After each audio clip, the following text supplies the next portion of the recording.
غیبت یہ ہے کہ کسی کے اندر موجود عیب کو اس کی پیٹھ پیچھے بیان کرنا۔ سیدہ عائشہ رضی اللہ تعالی عنہا سے مروی ہے، انہوں نے حضور سے پوچھا کہ بعض اوقات کسی میں کوئی عیب موجود ہوتا ہے اور اس کو اگر بیان کیا جائے، وہ تو اس کے اندر موجود ہوتا ہے، تو فرمایا اس کو اگر بیان کیا جائے جو موجود ہوتا ہے یہی تو غیبت ہے، اور اگر موجود نہیں ہے تو بیان کیا جائے یہ تو بہتان ہوگا، جو کبیرہ گناہوں میں سے ایک گناہ ہے۔ اور کسی کے اندر عیب موجود ہو اور اس کو بیان کرنا اور اس کی شرعی ضرورت نہ ہو۔ آپ کو عدالت میں گواہی دینے کی نوبت نہیں آئی ہے، کسی نے آپ سے نہیں پوچھا کہ میں فلاں کے بیٹے سے رشتہ کرنا چاہتا ہوں تو وہ کیسا ہے، تو یہ مجبوری ہو تو پھر تو بتانا پڑے گا کہ وہ نشے کا عادی ہے، تو اپنی بیٹی کو اس دلدل میں نہ پھینکیں، وہ ایک الگ بات ہے۔ کوئی ضرورت شرعی نہیں تھی، کوئی اخلاقی ضرورت نہیں تھی،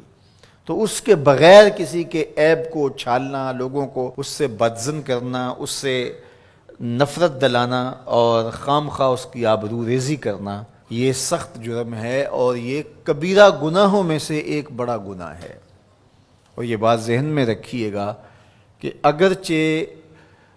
غیبت عام ہو گئی ہے اور عام ہونے کی وجہ سے اس کو عیب نہیں سمجھا جا رہا، تو اس کا یہ مطلب نہیں ہے کہ یہ عیب نہیں رہا،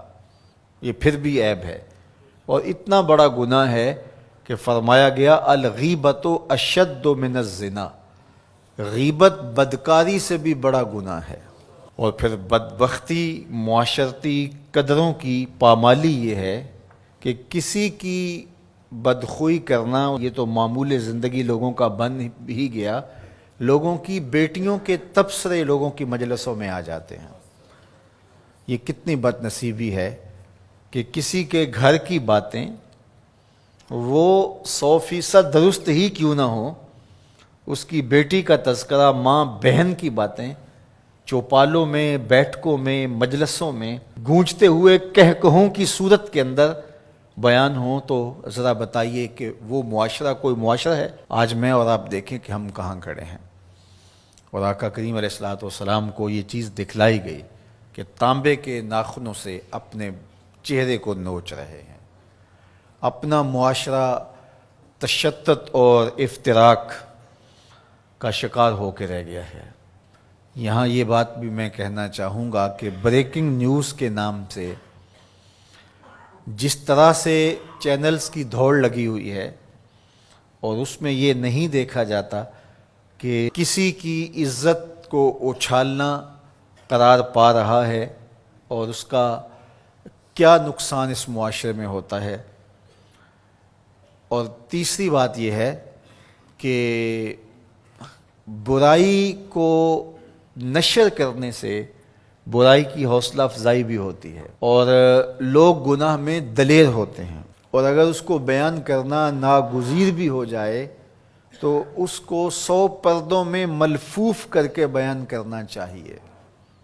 ایک زمانے میں اگر کوئی ایسی خبر لگتی بھی تھی تو لکھا ہوتا تھا نون اور میم، نام نہیں لکھا ہوتا تھا، دونوں قابل اعتراض حالت میں پائے گئے اور پولیس نے موقع پر گرفتار کر لیا۔ تو نون اور میم لکھا ہوتا اور قابل اعتراض حالت، بس یہی ہوتا۔ اور اب یہ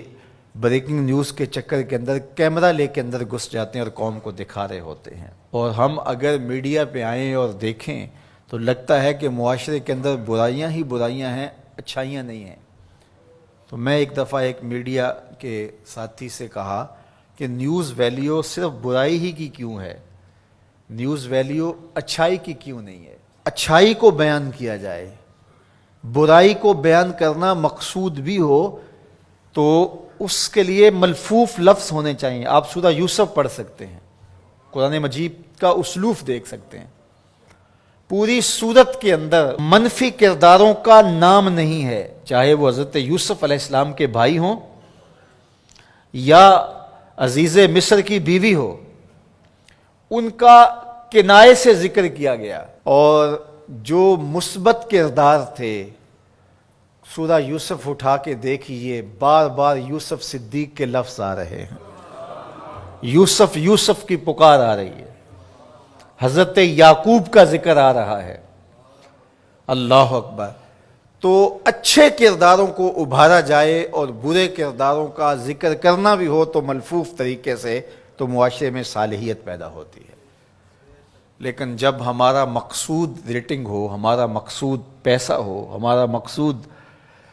بیرونی نادیدہ ہاتھوں کا ایجنڈا ہو، تو پھر ہم ہوش و حواس میں نہیں ہوتے، پھر جو ہم سے کروایا جاتا ہے ہم وہی کر رہے ہوتے ہیں۔ یہ بد نصیبی ہے اور یہ دردناک کہانی ہے